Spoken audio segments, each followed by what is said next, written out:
ನಾನು ಸಚಿವ ಸ್ಥಾನದ ಆಕಾಂಕ್ಷಿ ಅಲ್ಲ. ನನ್ನ ತಂದೆ ಸಿಎಂ ಆಗಿರುವವರೆಗೂ ಕೂಡ ನಾನು ಸಚಿವ ಸ್ಥಾನ ಕೇಳಲ್ಲ ಅಂತ ಹೇಳ್ತಾ ಇದ್ದಾರೆ. ಮೈಸೂರಿನಲ್ಲಿ ಯತೀಂದ್ರ ಸಿದ್ದರಾಮಯ್ಯನವರು ಹೇಳಿಕೆಯನ್ನು ಕೊಡುವ ಮೂಲಕವಾಗಿ ಒಂದೇ ಕಲ್ಲಿಗೆ ಎರಡು ಹಕ್ಕಿ ಹೊಡೆಯೋ ಕೆಲಸ ಮಾಡ್ತಾ ಇದ್ದಾರೆ. ಕುಮಾರಸ್ವಾಮಿ ವಸೂಲಿ ಆರೋಪಕ್ಕೂ ಯತೀಂದ್ರ ತಿರುಗೇಟನ್ನು ಕೊಟ್ಟಿದ್ದಾರೆ. ನನ್ನ ಮೇಲಿನ ಆರೋಪಕ್ಕೆ ಒಂದೇ ಒಂದು ಸಾಕ್ಷ್ಯವನ್ನ ಕೊಡಿ ಅಂತ ಹೇಳಿದ್ದಾರೆ. ವಿರೋಧ ಪಕ್ಷಗಳ ಕಣ್ಣಿಗೆ ನಾನೇ ಟಾರ್ಗೆಟ್. ನನ್ನ ತಂದೆ ನನ್ನನ್ನು ವಸೂಲಿಗೆ ನೇಮಿಸಿಕೊಂಡಿಲ್ಲ.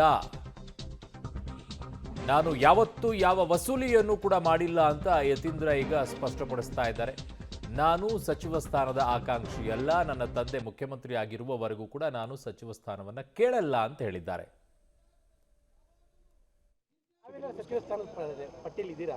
ನಾನು ಮೊದಲಿಂದ ಹೇಳಿದ್ದೀನಿ, ತಂದೆಯವರು ಸಿಎಂ ಆಗಿರೋ ತನಕ ನಾನು ಸಚಿವ ಸ್ಥಾನದ ಆಕಾಂಕ್ಷಿನೇ ಅಲ್ಲ. ಅಲ್ಲಿಗೆ 5 ವರ್ಷನೂ ತಮ್ಮ ತಂದೆಯವರ ಹೌದೌದು, ಅವ್ರು ಸಿಎಂ ಆಗಿರೋ ತನಕ ನಾನು 5 ವರ್ಷ ಇರ್ತಾರೆ. ಈಗ ಅದಕ್ಕಾಗಲೇ ಸಿಎಂ ಅವರು ಉತ್ತರ ಕೊಟ್ಟಿದ್ದಾರೆ ಅಸೆಂಬ್ಲಿಲಿ, ಸೊ ಅದೇ ಉತ್ತರ. ಡಾಕ್ಟರ್, ಈಗ ಕುಮಾರಸ್ವಾಮಿ ಅವರು ತಮ್ಮ ಮೇಲೆ ಒಂದು ಗಂಭೀರವಾದ ಆರೋಪ ನನ್ನ ಮೇಲೆ ಏನಂತ? ಅದೇ ನಿಮ್ಮನ್ನು ವಸೂಲಿಗೋಸ್ಕರವಾಗಿ ಸಿದ್ದರಾಮಯ್ಯ ಅವರು ನೇಮಿಸ್ಕೊಂಡಿದ್ದಾರೆ, ನೀವು ವಸೂಲಿ ಮಾಡ್ತಾ ಇದ್ದೀರಾ ಅಲ್ರಿ. ಅವರು ಮೊದಲಿಂದನೂ ಸರ್ಕಾರ ಬಂದಾಗಿಂದನೂ ಕೂಡ ಇದನ್ನೇ ಆರೋಪ ಮಾಡ್ಕೊಂಡು ಬರ್ತಿದ್ದಾರೆ. ನಾವು ಟ್ರಾನ್ಸ್ಫರ್ ದಂಧೆ ಮಾಡ್ತಾ ಇದ್ದೀವಿ, ಭ್ರಷ್ಟಾಚಾರದಲ್ಲಿ ತೊಡಗಿದ್ದೀವಿ ಅಂತ. ಆದರೆ ಯಾವುದೇ ಒಂದು ಕೂಡ ಹುರುಳಿಲ್ದೇ ಇರೋ ಆರೋಪಗಳನ್ನು ಮಾಡ್ಕೊಂಡು ಬರ್ತಾರೆ. ಯಾವುದೇ ಪ್ರೂಫು ಕೊಡ್ತಿಲ್ಲ, ಆಧಾರನೂ ಕೊಡ್ತಿಲ್ಲ. ಸೊ ಆರೋಪ ಮಾಡೋಕ್ಕೆ ನಾನು ಹೇಳ್ಬೋದು ಅವರು ಮಾಡ್ತಿದ್ದಾರೆ ಭ್ರಷ್ಟಾಚಾರ ಕೇಂದ್ರದಲ್ಲಿ ಅಂತ, ಬಟ್ ಅದಕ್ಕೆ ಪ್ರೂಫ್ ಇರಬೇಕಲ್ಲ. ಪ್ರೂಫ್ ಇಲ್ಲದೆ ಸುಮ್ಮನೆ ಬಾಯಿಗೆ ಬಂದಂಗೆ ಮಾತಾಡುವರು. ಅಲ್ಲಿಗೆ ತಾವು ಸಾಫ್ಟ್ ಟಾರ್ಗೆಟ್. ಅಫ್ಕೋರ್ಸ್, ಇವಾಗ ಮುಖ್ಯಮಂತ್ರಿಗಳ ಮೇಲೆ ಏನು ವಿಚಾರಗಳಿಲ್ಲ ಇಲ್ದಂದಾಗ ಯಾರು ಅವ್ರ ಮನೆಯವರು ರಾಜಕೀಯದಲ್ಲಿರ್ತಾರೆ ಅವ್ರನ್ನ ಟಾರ್ಗೆಟ್ ಮಾಡ್ತಾರೆ. ಅಂದರೆ ಅವ್ರು ನೇರವಾಗಿ ಹೇಳ್ತಾರೆ, ಸಿದ್ದರಾಮಯ್ಯನವರು ನಮ್ಮನ್ನ ಕುಟುಂಬದ ರಾಜಕಾರಣ ಅಂತ ಹೇಳಂಗಿಲ್ಲ. ಸಿದ್ದರಾಮಯ್ಯನವರೇ ಕುಟುಂಬದ ರಾಜಕಾರಣ ಮಾಡ್ತಾ ಇದ್ದಾರೆ. ಅವ್ರು ಒಬ್ಬ ಮಗ ಆದ ತಕ್ಷಣ ಇನ್ನೊಬ್ಬ ಮಗ ಇಮಿಡಿಯೇಟ್ ಅದು ರಾಜಕೀಯಕ್ಕೆ ನಿಲ್ಲಿಸಿದ್ದಾರೆ. ಅದು ಈ ವಸೂಲಾತಿಗೆ ಅನ್ನೋದು ಅವರ ಆರೋಪ.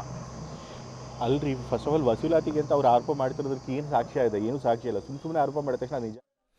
ಎಲ್ಲರೂ ಕೂಡ ಅವರ ತಂದೆಯವರು ಮುಖ್ಯಮಂತ್ರಿ ಆದಂಥ ಸಂದರ್ಭದಲ್ಲಿ ಅವರ ಮಕ್ಕಳು ಅದನ್ನು ಫೇಸ್ ಮಾಡಿದ್ದಿದೆ. ಯಡಿಯೂರಪ್ಪ ಆದರೆ ಯಡಿಯೂರಪ್ಪನವ್ರ ಪುತ್ರ, ಕುಮಾರಸ್ವಾಮಿ ಆದರೆ ಅವರ ಕುಟುಂಬಸ್ಥರು, ಈ ಕಡೆಗೆ ಸಿದ್ದರಾಮಯ್ಯನವ್ರದ್ದು ಕಥೆಯನ್ನು ಮತ್ತಷ್ಟು ಮಾಹಿತಿಯನ್ನು ಪಡ್ಕೊಳ್ಳೋಣ. ನನ್ನ ಸಹೋದ್ಯೋಗಿ ಮೈಸೂರು ಪ್ರತಿನಿಧಿ ಕೆ ಪಿ ನಾಗರಾಜ್ ನನ್ನ ಸಂಪರ್ಕಕ್ಕೆ ಸಿಗ್ತಾ ಇದ್ದಾರೆ. ಕೆ ಪಿ ನಾಗರಾಜ್, ಈಗ 5 ವರ್ಷವೂ ಕೂಡ ಸಿದ್ದರಾಮಯ್ಯನವರೇ ಸಿ ಎಂ ಅನ್ನುವಂಥ ವಿಚಾರದ ಬಗ್ಗೆ ಕ್ಲಾರಿಫಿಕೇಷನನ್ನು ಹೈಕಮಾಂಡ್ ಕೊಡಬೇಕೇ ವಿನಃ ಮುಖ್ಯಮಂತ್ರಿಗಳು ಅಲ್ಲ, ಜೊತೆಗೆ ಯತೀಂದ್ರ ಅವರು ಕೊಡೋ ಅಲ್ಲ. ಬಟ್ ಒಂದು ಸ್ಪಷ್ಟವಾಗಿ ಹೇಳುವಂಥ ಪ್ರಯತ್ನಗಳನ್ನು ಪದೇ ಪದೇ ಮಾಡ್ತಾ ಇದ್ದಾರೆ. ಕಾರಣ ಯಾರೂ ಕೂಡ ಈ ವಿಚಾರದಲ್ಲಿ ಮತ್ತೊಮ್ಮೆ ಕಡ್ಡಿ ಅಲ್ಲಾಡಿಸಬಾರ್ದು ಅನ್ನೋ ಲೆಕ್ಕಾಚಾರದಲ್ಲ ಯತೀಂದ್ರ ಅವರ ಈ ಸ್ಪಷ್ಟನೆ.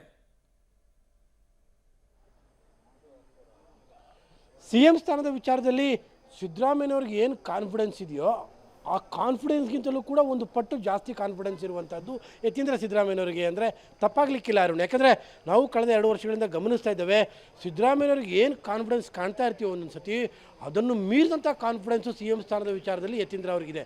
ಯಾಕಂದರೆ ಪ್ರತಿ ಬಾರಿಯೂ ಕೂಡ ಬಹಳ ಖಚಿತವಾದಂಥ ಧ್ವನಿಯಲ್ಲಿ ಯತೀಂದ್ರ ಸಿದ್ದರಾಮಯ್ಯನವರು ಸಿ ಎಂ ಸ್ಥಾನದ ವಿಚಾರದಲ್ಲಿ ಮಾತನಾಡ್ತಾ ಇರುವಂಥದ್ದು.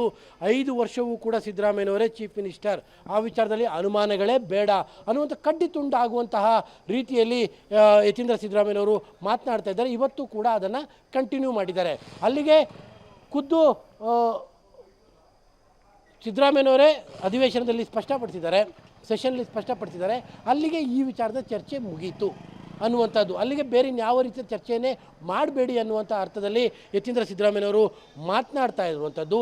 ಕೇವಲ ಸಚಿವ ಸಂಪುಟದ ಪುನರ್ರಚನೆ ವಿಚಾರ ಅಷ್ಟೇ ಈಗ